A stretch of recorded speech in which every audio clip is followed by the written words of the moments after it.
Nous allons vous présenter aujourd'hui un projet sur lequel nous avons travaillé et dont le but est de réduire le risque lié aux chutes chez les personnes âgées.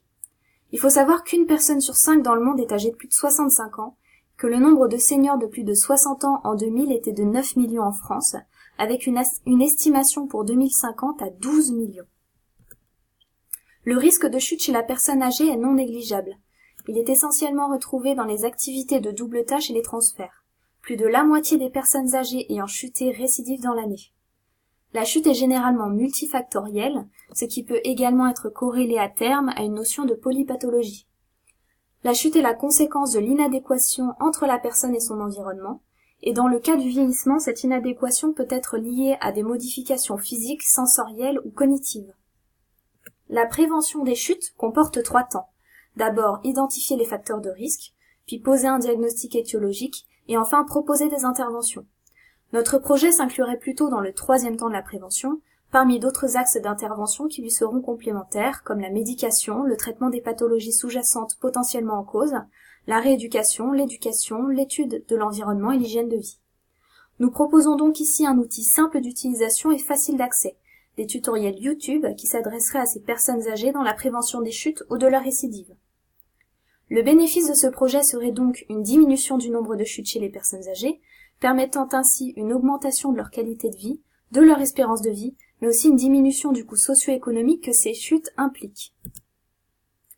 L'équipe projet est formée par Marion Josot, responsable de la rédaction de la trame de la prévention et de ses principaux axes. Pour cela, elle consultera des kinésithérapeutes, des ergothérapeutes, des psychomotriciens, des psychologues, des diététiciens, des médecins spécialisés, mais aussi des patients experts, pour prendre en compte tous les aspects de la prévention des chutes. Nous avons également Magali Langlois, responsable technique pour la création de la vidéo et sa publication, et qui pourra consulter l'avis d'un réalisateur pour s'assurer de la maîtrise du support. Et Pascal Paul, responsable de la gestion et coordinatrice du projet, qui mettra en lien les différents acteurs du projet afin d'aboutir à un outil fonctionnel. L'analyse externe est présentée dans ce tableau. Du point de vue politique, on voit qu'il y a des menaces, notamment des vidéos similaires qui peuvent être réalisées par des personnes qui ne sont pas professionnelles de santé. Néanmoins, il y a de réelles opportunités puisque la question de la santé est au cœur des débats politiques actuels. D'un point de vue économique, il y a une possibilité de non-rentabilité de la vidéo, suivant la politique du diffuseur YouTube, mais des opportunités puisqu'il est question de réduire le coût de la prise en charge des chutes et des récidives de chute. Au niveau social, on retrouve surtout une diminution des hospitalisations liées aux chutes et donc un bénéfice pour les personnes âgées en termes de qualité de vie. D'un point de vue technologique, il y a une possible mauvaise maîtrise du support informatique par les personnes concernées qui pourrait donc en empêcher l'accès. Mais la télésanté est une révolution actuelle de la prise en charge des patients. D'un point de vue environnemental et légal, nous n'avons pas trouvé de réel impact.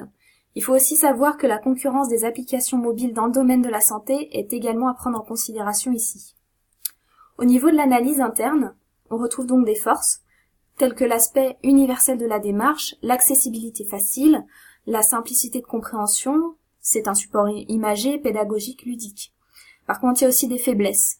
Par exemple, le manque de contact pour diffuser les vidéos en masse, et aussi les personnes âgées qui ne sont pas forcément les personnes qui utilisent le plus Internet. Au niveau des opportunités, on retrouve une explosion des réseaux sociaux et des supports numériques. Mais dans les menaces, il y a un aspect temporaire du buzz qui se crée et qui retombe. La courbe de valeur présentée ici compare les bénéfices d'un support papier, oral ou vidéo, dans les notions d'accessibilité, de lisibilité, de mémorisation et de crédibilité. Donc le support vidéo que nous considérons ici a un réel avantage en termes d'accessibilité. Par contre, en termes de crédibilité, effectivement, c'est à revoir du fait de la possibilité de réaliser des vidéos par des personnes non professionnelles. Le budget comprend 3 grands axes. Les salaires de l'équipe et des acteurs, qui sont ici estimés à 1 000 € pour une première vidéo, sachant que le salaire moyen est de 70 € par jour et par personne. Au niveau de l'achat du logiciel de montage, on est sur une centaine d'euros, de même pour l'expertise du projet par un mentor. Donc le budget global serait d'environ 1 200 €. Le planning est présenté ici dans sa généralité, avec en première semaine l'écriture du scénario, l'achat du logiciel et la prise en main avec le recrutement des acteurs.